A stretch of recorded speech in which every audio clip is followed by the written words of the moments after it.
Assalamualaikum warahmatullahi wabarakatuh. Baik, perkenalkan nama saya Muhammad Habibur Asabi dengan NIM akhir 0067 dari kelas 6B. Nah, di sini saya akan mempresentasikan tentang perubahan fisika dan juga perubahan kimia.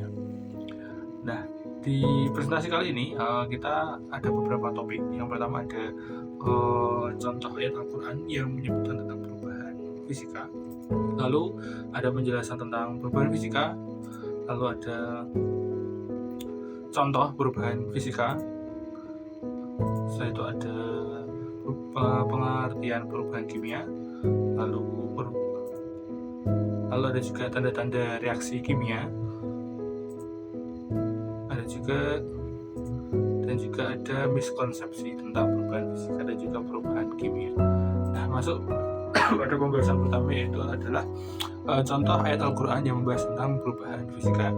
Nah, di sini disebutkan dalam surat An-Nur ayat 24 yang artinya, tidakkah kamu melihat bahwa Allah menggerakkan awan, mengarah awan, kemudian mengumpulkan antara bagian-bagiannya, kemudian dia menjadikannya bertindih-tindih, maka kelihatannya olehmu hujan keluar dari celah-celahnya. Nah, ayat ini menggambarkan proses fisika penguapan kondensasi presipitasi yang menghasilkan hujan. Nah, di surat An-Nur ini sebenarnya telah dijelaskan ya adanya perubahan fisika di bumi ini, yaitu pada proses pembuatan hujan pada awan. Nah, setelah itu kita akan langsung masuk membahas tentang perubahan fisika. Nah, apa itu perubahan fisika? Jadi, untuk mendahulukan, perubahan fisika adalah proses di mana zat mengalami perubahan bentuk atau keadaan tanpa mengubah identitas kimianya. Dalam perubahan fisika, molekul-molekul zat tersebut tetap utuh dan tidak ada ikatan kimia yang patah atau terbentuk. Perubahan ini bersifat reversibel, artinya zat dapat kembali ke keadaan asalnya tanpa memerlukan reaksi kimia. Nah, jadi perubahan fisika ya, dari pengertian di sini bahwa perubahan fisika adalah perubahan bentuk atau keadaan tanpa mengubah identitas kimianya, sehingga perubahan ini bersifat reversibel atau bisa kembali lagi. Oke, dari sini dulu kira-kira terbayang nggak perubahan fisika itu apa?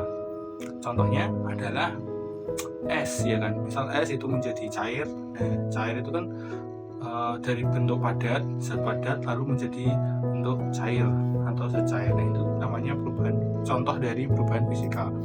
Lalu selanjutnya, perubahan fisika adalah suatu proses di mana sifat fisik suatu zat berubah tetapi identitas kimianya tetap tidak berubah. Perubahan ini biasanya melibatkan perubahan keadaan fisik, bentuk, atau ukuran zat, namun tidak melibatkan perubahan dalam komposisi kimia molekulnya. Seperti itu.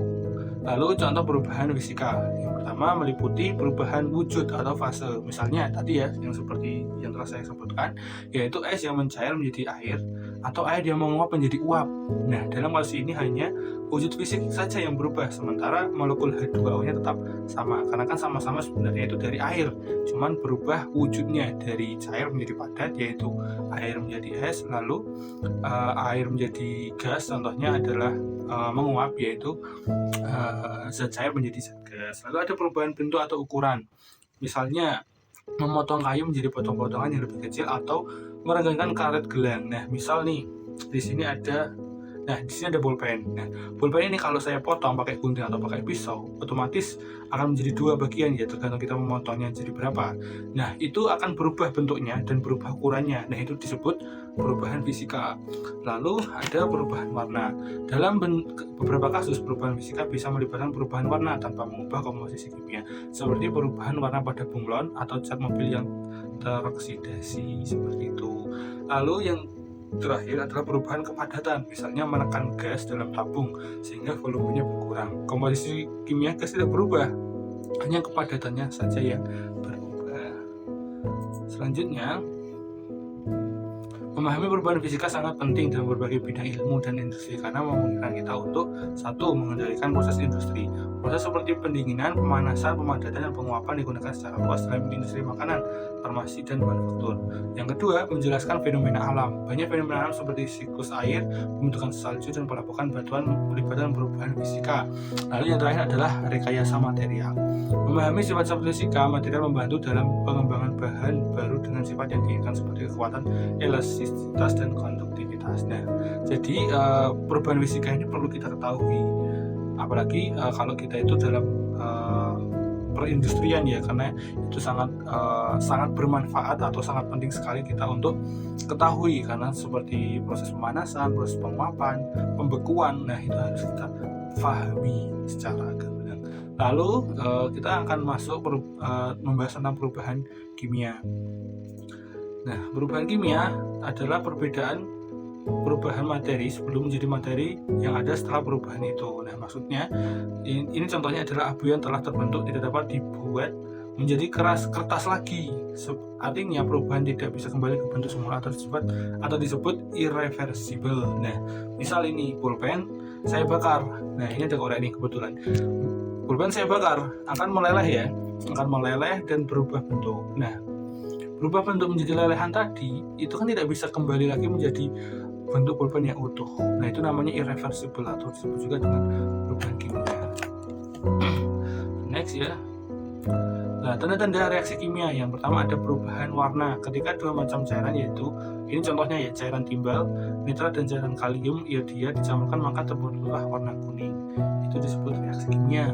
Lalu terbentuknya gas, reaksi antara logam magnesium dan larutan bening asam klorida ini. Nah, itu nanti kalau dicampurkan akan menimbulkan adanya gas.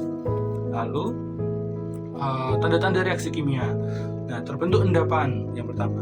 Reaksi awal biasanya berupa larutan yang keruh, setelah dicampur lama-lama akan mengendap. Jadi ketika ada larutan, nah dicampur, itu nanti akan menimbulkan endapan. Lalu perubahan energi. Reaksi kimia yang terjadi pada saat ledakan menunjukkan adanya cahaya dan juga panas. Nah, setelah itu kita akan membahas tentang miskonsepsi. Nah, miskonsepsi artinya apa?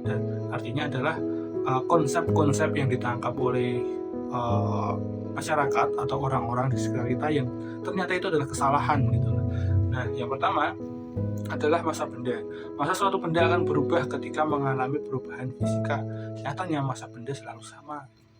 Jadi ini terkait dengan perubahan fisika. Nah, ketika es itu mencair, itu berarti masanya itu akan tetap sama dengan masa es batu tadi sebelum dicairkan.